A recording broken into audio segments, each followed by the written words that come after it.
Good morning ka, Ellie. Good morning po sa lahat na nakikinig sa atin ngayong umaga. Diyan po sa Bicol, sa Visayas at Mindanao, sa Cebu, sa Davao. Pero gusto nating paabutan ng special na pagbati ka, Ellie, yung ating mga kababayan sa Hong Kong. Ayun, kasi nandun tayo noong nakaraang linggo at napakasaya na nakasama natin sila. Kaya mga kababayan po natin sa Hong Kong, magandang umaga sa inyo at maraming salamat sa oras na nagkasama-sama tayo. At dito po sa atin ay sisikapin po natin kasi ma'am nangako ako kasi marami sila parang mga message din na pinapaabot sa atin. Sabi, humingi ako ng paumanhin dahil sa kakapusan minsan ng oras. Oo. Parati natin hindi nababasa yung messages. Siguro maya-maya magbigay tayo ng ibang mga mensahe. At hindi lang po sa Hong Kong at sa iba't ibang bahagi ng bansa na marami tayong overseas Filipino workers. Na sana mabisita din natin kayo. Apo, at sisikapin namin na kayo po ay mabati, no, at mabanggit po ang inyong mga ginagawang pahayag dito po sa ating BC Presidente. Saka siguro ka Ellie, manawagan din tayo kasi pagpunta natin sa Hong Kong, nakita natin sobrang dami ng istorya ng pag-asa sa kanila. Kulang talaga yung espasyo, kaya sabi natin magkakaroon tayo ng second run. Pero may balak tayo sa Middle East, diba? Na magkaroon ng istorya ng pag-asa. Kaya yung panawagan siguro natin, kung meron po tayo mga kababayan sa Middle East na tingin nyo pwede sa istorya ng pag-asa yung kwento ng kanyang buhay, baka po pwedeng pa-message sa amin yung kwento sa Facebook para po ma-feature natin sa istorya ng pag-asa. At lahat po talaga, no, sa dami po, pero siyempre pipiliin na lang po natin talaga yung siguro mas pinaka mabigat ho. Pero lahat po talaga meron pong Gaya nung na-interview natin ka Ellie sa Biserbisyong Lenny nung Sunday, 'di ba nag-interview tayo ng tatlo. Yung isa nating in-interview dancer sa Disneyland. Hindi lang siya dancer sa Disneyland pero may sariling negosyo. Para sa mga Pilipino din doon.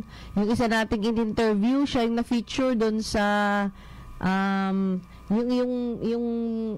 yung sine na nakalimutan ko yung title. Yung title ng sine na nanalo nga doon sa Cinemalaya. Mamaya ka Ellie, maaalala ko yan. At tapos yung isa nating in-interview, napaka-inspiring din ang kwento kasi naging waiter siya, naging janitor, maraming kahirapan na pinagdaanan si Manny, kung naalala mo ka, Ellie. Pero ngayon, napaka-successful ng kanyang negosyo. Siya yung nagpo-provide ng stage, ng production para sa mga programa sa Hong Kong. Naalala na ng mga kasama natin, Sunday Beauty Queen. Ayun. Si Daddy Leo.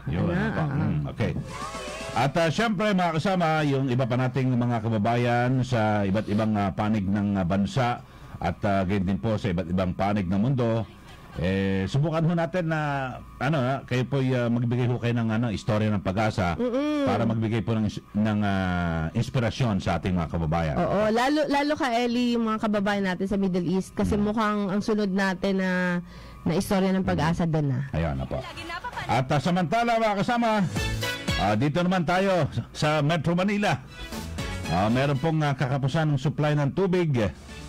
Ano ba talaga ito? Krisis ba o ano? Pero talagang ang dami ho ng mga nagagalit, lalo na po yung mga... Kaya ma'am, ano ba kayo? Maynila do Manila Water? Manila Water din, ka Ellie. Kaya nung kailan ba yun? Early this week, yung anak kong panganay, naikot yung Metro Manila, kahahanap ng Orocan ka Ellie. Anong una, out of stock. So, nagbili siya ng ilang timba. Nakahanap din, parang nung Webes, nakahanap din. Pero, ang laking perwisyo. Pero, ito nga ka, Ellie, yung pinakamalungkot dito. Kasi, depende kung sino nagsasalita, iba-iba yung sinasabi. Kaya, yung tanong nga, ano ba talaga? Ano ba talaga yung kwento? Gusto sana nating marinig, galing sa pamahalaan, bakit ba tayo umabot sa ganito? Apo. Pero dito talagang ang maliwanag ho rito yung lack of foresight at siguro kasi alam naman nila na dumadami taon-taon ang populasyon, lumalaki. Hindi, saka naalala ko ka Ellie, kailan ba yon? Last year o 2 years ago, meron ng statement yung Manila Waters na nagsasabi na talagang paubos na. Paubos na yung tubig, mawawalan. Parang 2020 yung sabi nila, na advance lang yata. Hindi ko masyado maalala. Pero na-predict na to. Na-predict na to. Tapos pag binalikan natin ka, Ellie, yung datos, 2014 pala, meron ng approved na project. Yung approved na project, yung paggawa ng dam, yung na-approve dati ka, Ellie, Pilipino na kumpanya yung gagawa. Tapos ito PPP. Pag sinabing PPP, walang gastos yung gobyerno. Walang gastos yung gobyerno, parang build, operate, and transfer yung issue. Nung 2008 ka, Ellie, meron ng offer ang isang Japanese company na eto na, yung pala, yung offer ng Japanese company, yun yung build, operate, and transfer. Yung 2014 PPP, naantala ito kasi pinalitan. Pinalitan ng ODA, hindi natin alam kung bakit papalitan. Pero nung pinalitan ng ODA, hindi na siya, meron na siyang gastos yung gobyerno kasi utang na to. Hindi gaya ng PPP na walang gagastusin yung gobyerno. Ngayon, uutang tayo 85%. Para ang total project cost 18 billion. Yan po yung billion yun. Kaliwa Dam. Oo. Kaliwa Dam. Ang 85% utang natin sa China, 15% tayo yung gagastos. So, hindi ko talaga alam ka, Ellie, kung bakit mas gugustuhin natin umutang kaysa wala tayong gagastusin. Kasi noong 2014, yung approved na project, talagang walang gagastusin yung gobyerno. Pero ito nga ka, Ellie, isang bahagi lang yun. Isang mukha lang yun ng problema. Bakit uutang tayo na pwede namang hindi tayo gagastos? Yun yung isa. Pero yung pangalawa, alam mo ka, Ellie, nung Webes, galing ako sa General Nakar, Infanta sa Carial, Quezon. Sa Northern Quezon yung ka, Ellie, nandun ako. At yung pinaabot sa akin ng mga tao, yung pagtutol nila sa paggawa ng dam. Binasa ko ka, Ellie, yung kanilang mga kahilingan. Talaga may basehan. May basehan dahil maraming mga communities ang malulubog dahil dito. Pangalawa, talagang ito ancestral domain ng mga parang dumagat tribe . Parang ang tao sa kanila dumagat remontados. Marami sila kaeling dumating dun sa event na pinuntahan ko. Talagang mawawalan sila ng lugar. Pangatlo, ito nakita ko to sa mga petisyon pa dati, na parang i-construct ito sa may fault line. Sa may fault line na natatakot yung mga tao na hindi lang yung mawawalan ng lugar, pero yung danger pag lumindol. Maraming oposisyon laban dito at ilang taon na yung nakakaraan, merong statement yung mga bishop saka mga pare na merong mga suggestions na instead na gumawa ng isang napakalaking dam, meron siya mga suggestions. Halimbawa, i-rehabilitate yung mga existing na dam. Halimbawa, yung Angat, yung Ipo, yung Lamesa. Ayusin yung ibang sources ng tubig. Linisin yung mga pipes. Isil yung mga butas. Yung filtration ng Laguna Lake, parang antagal nang nakabinbin yun. Ang tanong ng mga tao doon sa nung mga environment groups, bakit ipipilit yung ganito kalaking project na meron namang ibang sources of water? Ang gusto natin malaman ka, Ellie, ano yung mga dahilan? Una, bakit ang tingin nila yun yung pinaka solusyon? Pangalawa, kung yun yung solusyon, bakit pinipilit na ODA sa China? Marami yung question talaga bumabagabag. Ang problema ka, Ellie, iba-iba nga yung sinasabi. May isang statement pa yata si Attorney Panelo na artificial daw yung water shortage. Iba ang sinasabi ng Manila Water, iba ang sinasabi ng MWSS. Meron nagsasabi na buksan lang daw yung bypass.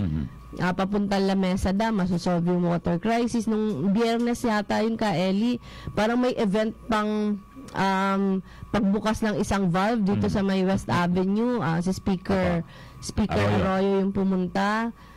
Maraming nangyayari. Ang gusto nating malaman, ano ba talaga? Apo. Okay, so yun ho, no? Talagang nakalilito po. Pero sa dakong huli, dapat talagang ipaliwanag po ito ng gobyerno. At ang isa po sa pinaka-importante, ako, ma'am, yung concern ko, lumalaki yung utang, yung kapuhan natin, magkakaroon ng utang. Katulad po, yung sa PPP, yung sa Cebu, yung airport. Walang problema ang gobyerno, napakaganda. Walang gastos yung gobyerno. Wala pong gastos ang gobyerno. At yung kung paano yan, ano ho balik sa gobyerno nun? Halimbawa, hindi sa ano kasi Eli, pag inutang natin to, tayo din yung babayad yung taong bayan yung babayad. So kung meron lang namang option na PPP, bakit hindi na lang yun? Dahil napakalaking amount. Yun nga, 18 billion yung project cost. Parang yung construction pa lang ng dam yata 12 billion, lampas 12 billion. Tapos yung iba pang mga cost, aabutin ng 18. So sabi, 85% nga uutangin natin sa China. Merong option nga na, saka yung option na PPP, Pilipinong kumpanya yung gagawa. Ayun, mas maganda po yun.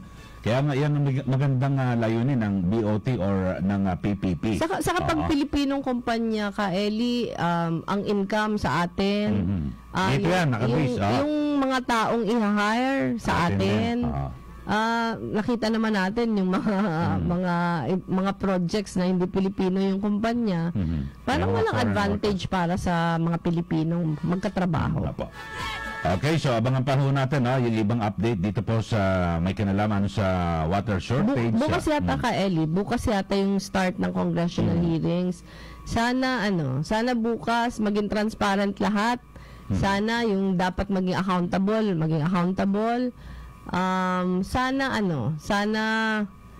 solusyon ang hanap. Ayun na po. At samantala, oras na natin 9:22 in the morning. Samantala, ito naman ma'am yung sa issue po ng death penalty. Dahil dun sa nangyari sa Cebu. Sa Cebu, opo. Meron developments yun Eli. Yung unang development after gumawa ng medical legal, hindi naman pala na rape yung biktima. Talagang pinatay pero karumal-dumal po. Karumal-dumal. Walang lugar yun sa ating society. Pangalawa, merong hinuli sa Davao, pero ang sabi nung hinuli, hindi siya yung gumawa. So, syempre, gusto nating malaman. Pero yung pangatlo, eto Eli, pag may nangyayaring ganito, yung mga advocates ng death penalty, pinupush ulit. Buhay na naman. Pero, ang dami na kasi Eling aral. Ang dami ng pag-aaral na ginawa. At ang sinasabi, yung imposition ng death penalty, hindi talaga siya deterrent.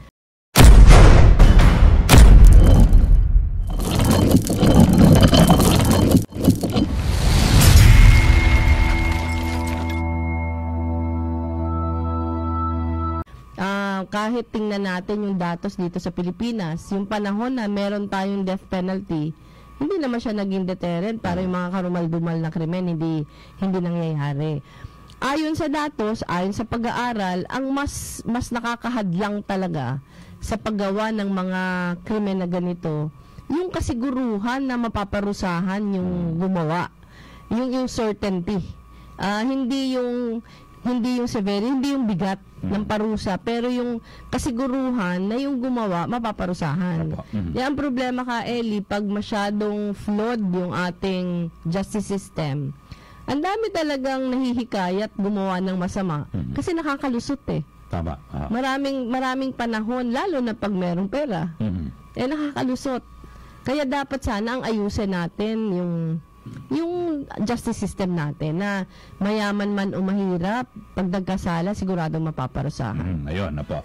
Okay, so yun po yung mga issue na yan. At samantala, ma'am, yung lumilitaw ho itong dalagitan dyan po sa Cebu, hindi naman po na-rape. Pero yung mukhang may mga may mga trolls na yung tungkol rito sa pag mayroong rape kasi mayroong rapist at ito nakakatawa yan kasi parang may masabi lang, 'di ba? Naalala ko Eli, yung statement ko may rape kasi may rapist. Last year yan. Kasi merong ni-rape, may statement yata at that time si Presidente na sinasabi niya na hanggang may mga magagandang babae, merong rape. pinapa-comment ako doon ka Eli, ang sabi ko, hindi ako naniniwala dyan. Kasi hindi naman kasalanan ng biktima kung bakit may rape. Kaya may rape kasi may mga rapists. Yun yung context ng sinabi ko. Na hanggang ngayon yung pa din yung paniniwala ko ka Eli. Hindi pwedeng isisi sa biktima yung krimen ng rape. Dapat isisi yun sa mga gumagawa ng krimen. Dapat isisi yun sa mga rapists. Kaya lang, wala naman tayo ka-eling maaasahan. Siyempre, pag trolls, talagang gagawa ng issue. Over the years, 2.5 years, nakita natin na talagang ang dali gumawa ng fake news, ang daling parang ikiling yung balita na magsusut sa kanilang kagustuhan. Pero ito, nilalayo nila ka Eli sa usapan. Apo. Ito talagang hanggang ngayon, naniniwala ako na kaya may rape kasi may mga masasamang tao na gumagawa niyan, hindi dahil may biktima. Pero dito, ang binabanggit naman ng ating Pangulo na dapat yung kalayaan niya raw po sa pagbibiro sa mga kababaihan. Ito ka Eli, lahat naman tayo may kalayaang magsabi kung anong gusto nating sabihin. Pero yung lahat na kalayaan, meron yung kaakibat na responsibilidad. Meron yung kaakibat na obligasyon. Ano yung obligasyon? Una, na hindi ka nakakasakit. Hindi ka nakakatapak, hindi mo na aantig yung sensitivities ng mga tao. Pangalawa, lalo na sa aming mga public officials, hindi lang kay Pangulo, pati sa akin, pati sa lahat ng mga nahalal, dahil tinitingnan kami ng publiko, mas malaki yung responsibilidad na dapat yung sinasabi namin, hindi siya nagiging halimbawa. Hindi siya nagiging halimbawa na ayaw nating sundin kasi makakasama sa maraming tao. Ito lang naman ka Eli, walang unlimited na kalayaan. Lahat na kalayaan may kaakibat yan na responsibilidad. At limitasyon. Apo. Okay, so yun po no, kanya-kanya hong mga pahayag pero siguro kahit na hindi lang sa kababaihan sa iyong kapwa. Di ba, ma? Sa lahat ka Eli. May kalayaan kang sabihin kung anong gusto mong sabihin, pero kung ito ikakasama ng ibang tao kahit hindi pa babae yung tao, masama pa din yan. Yun. At kaya nga, di ba, yung sa may batas, kaya nga hindi ata pasok ito, ma'am, no? Sa mga may kapansanan na ginagawang katatawanan o di ba, yung mga kung ano-ano mga joke. Oo, kasi ano yun ka, Eli, parang form of discrimination. Ito, kailangan pinapaalala namin yung sarili namin araw-araw. Na yung sinasabi namin parating may epekto sa mas nakakaraming tao. Kahit nga ka Eli pribadong tao, hindi pwedeng magsabi ng kung ano-ano kung makakasama ito sa iba, lalo na kami. Apo. Okay, oras na po natin 9:27 na po ng umaga at samantala ka Eli, pwede bang sumingit? Sige po. Gusto lang natin magpasalamat kasi nung kailan ba yun? Huwebes ba o Miyerkules, nasa Bukidnon ako ka Eli. Nasa Bukidnon ako sa Sumilaw. Kasama ko doon Rotary Club of Makati. Dahil nag-inaugurate kami ng isang dormitory for girls sa loob mismo ng compound ng Sumilaw National High School. Pero ito yung annex ka Eli. Nasa gitna ito ng Pinyahan. Sobrang layo, sobrang alikabok pagpunta.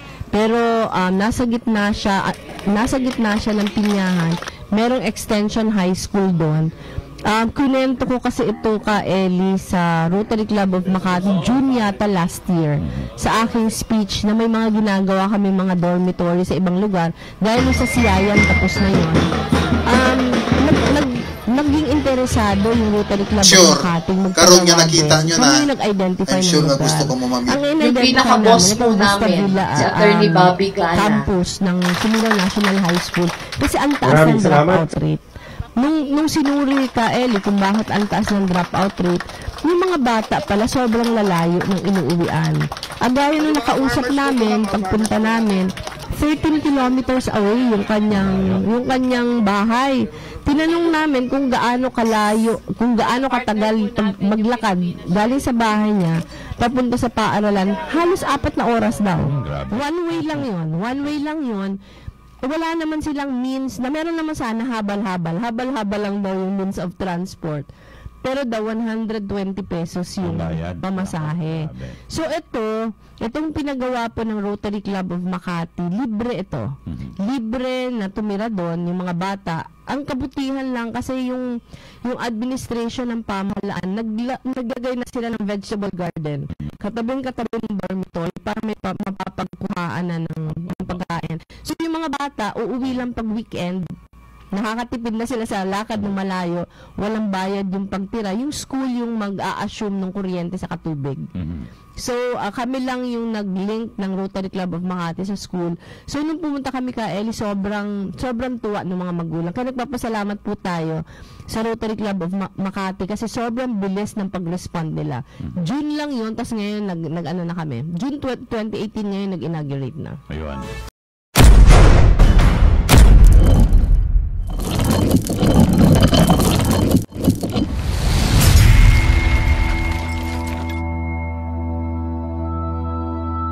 Issue po ng politika, ma'am. At diba, tuloy-tuloy po ang kampanya ngayon ng mga kandidato sa national level, yung mga kumakandidatong senador at party list. Pero dito, yung mismo ang Pangulong Duterte ang umaatake. Nagkakampanya para sa 8 Diretso. Ayun, kinakampanya ang 8 Diretso at iniisa-isa niya. Ang alam ko, nung nakarang linggo po yan, inisa-isa niya. Inisa-isa.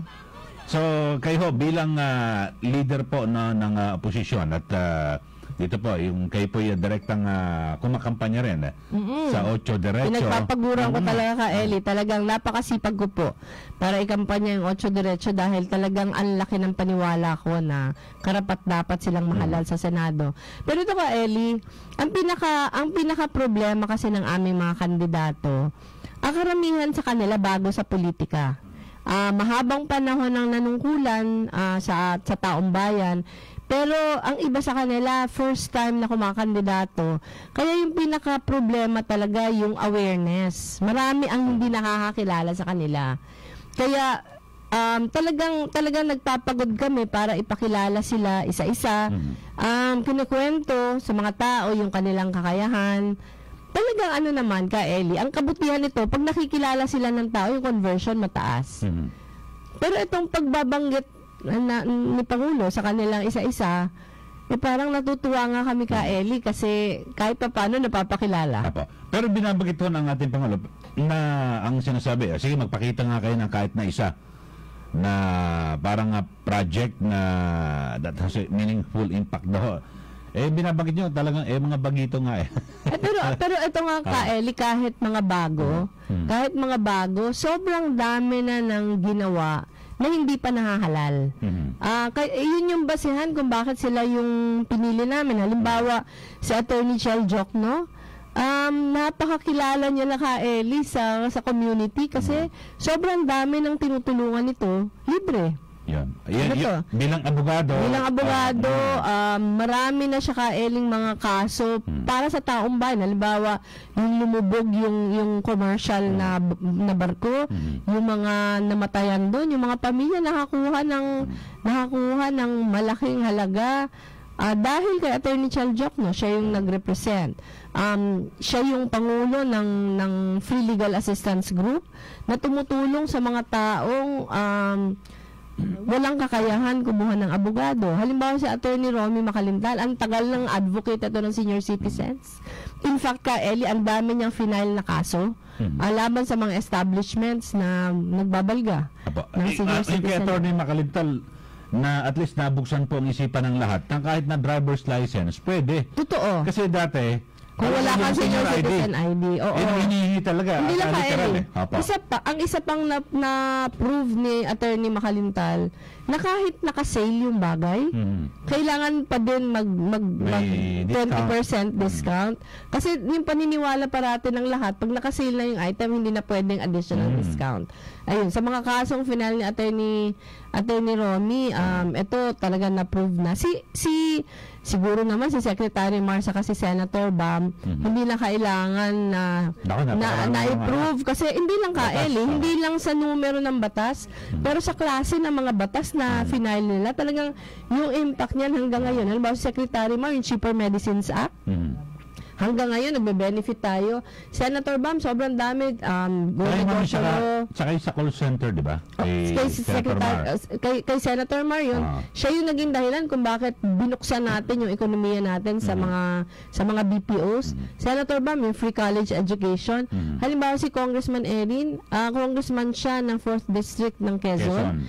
Pero matagal na panahon na tumutulong sa mga magsasaka habang congressman siya, ang daming mga batas na final. In fact, yung Freedom of Information yung pumasok ako sa 16th Congress, ito yung naiwan na pinapakipaglaban ni Congressman Erin.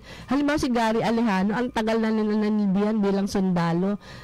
Member siya ng Philippine Marines, nakipaglaban sa Mindanao. 7 taon pa nakulong dahil sa pagkikipaglaban sa katiwalian, sa pamahalaan. Halimbawa si Samira Guto, Kaeli, appointee pa to ni Pangulo At talagang umalis lang dahil merong mga paniniwala na salungat sa kanyang paniniwala. Ano ba si Pilo Ilbay? Di ba si Pilo Ilbay, hindi na kailangan pagdebatehan kasi naalala ko, Kaeli, anong lumabas yung desisyon sa West Philippine Sea, nandun si Attorney Hilbay sa Malacanang. Nandun ako kasi membro pa ako ng kabinete noon.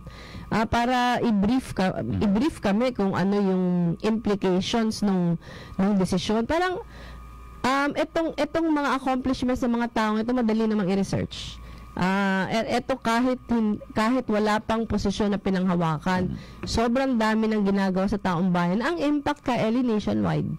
Hindi lang na nakapagsilbi sa maliit na distrito. Hindi yung impact ng mga ginagawa nila talagang directly nag-a-affect sa atin lahat. Opo, dito nga ho ay pero medyo parang personalan, sabi, pangalan, ano bang klaseng pangalan? Chel at Florin. Babae ba na lalaki? Ito nakakatawa ka, Eli, kasi gusto ko yung sagot ni Attorney Chel Joke. Parang ang sagot niya yata, huwag mainit ang ulo, Chel lang. Pero parang inaakusahan din kasi parang na ano po sila ma'am sa mga makakaliwang grupo. Ang aligasyon nga ng ating Pangulo, ano gagawin niya kapag nanalo? Yung pera ibibigay sa NPA. Hindi naman NPA. Pera ba sa mga senador? Wala namang tiwak na. Wala nga Kaeling, wala nga pampagawa ng posters. Ito Kaeling, ito yung touching kasi yung mga volunteers namin, kanya-kanyang pagawa. Kasi talagang walang-wala talagang panglakad.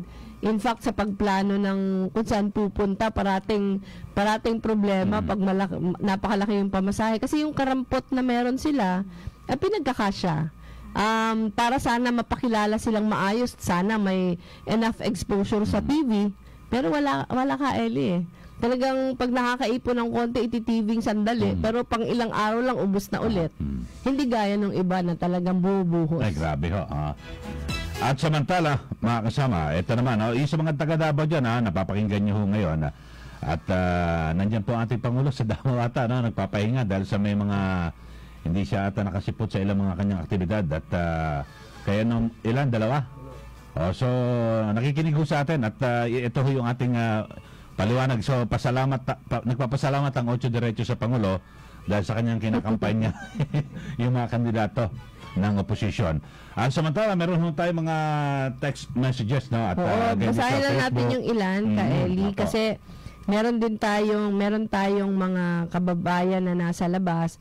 Halimbawa, si Alejandro Aguliano Roque Jr., galing siya sa Taiwan. Ayan. At Kaeli, ang dami ngayong Pilipino pumupunta sa Taiwan. At yung mga pumupunta sa Taiwan, nakikita ko to sa Facebook saka sa Instagram. Parang lahat kain yung ginagawa. Siguro napakasarap ng pagkain doon. Masarap mo talaga, ma'am. Hindi pa ako nakakapunta doon, Kaeli.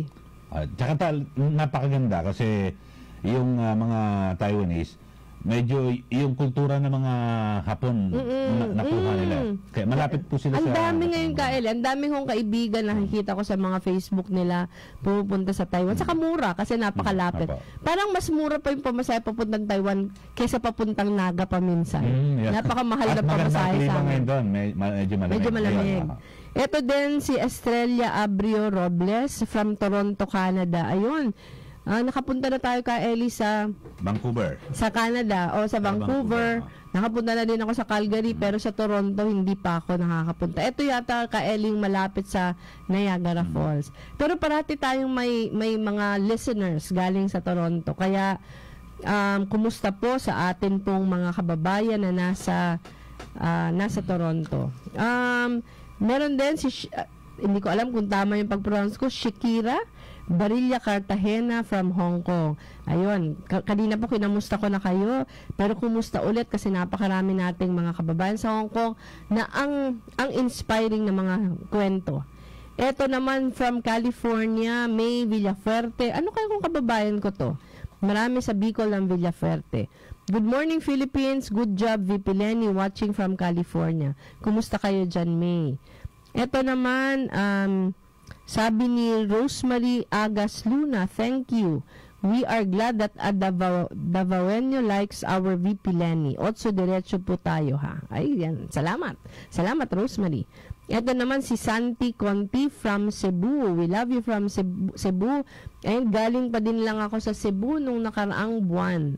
Kasi marami po kaming angat buhay area sa Cebu. Ayun. At siyempre, kumusta po yung ating mga kababayan? May mga OFW rin at siguro may mga migrante dyan po sa New Zealand, yung sa Christchurch. Oo, grabe. Grabe, ha? Grabe ka, Ellie, kasi 49 yata, 49 yung namatay. At parang napaka-unlikely mangyayari yun sa New Zealand kasi, di ba, ang New Zealand, very accepting sa iba't ibang mga kultura, iba't ibang relihiyon, napaka-peaceful na lugar, kaya nakakalungkot talaga ka, Ellie, yung pangyayari. Kaya nakikiramay po kami sa lahat na, parang wala namang Filipino ka, Ellie. Wala naman po, pero nakikiramay po tayo sa lahat na nawalan. Ito ka, Ellie, isa lang nasingit din kasi gusto ko silang i-congratulate. Kahapon kasi galing ako sa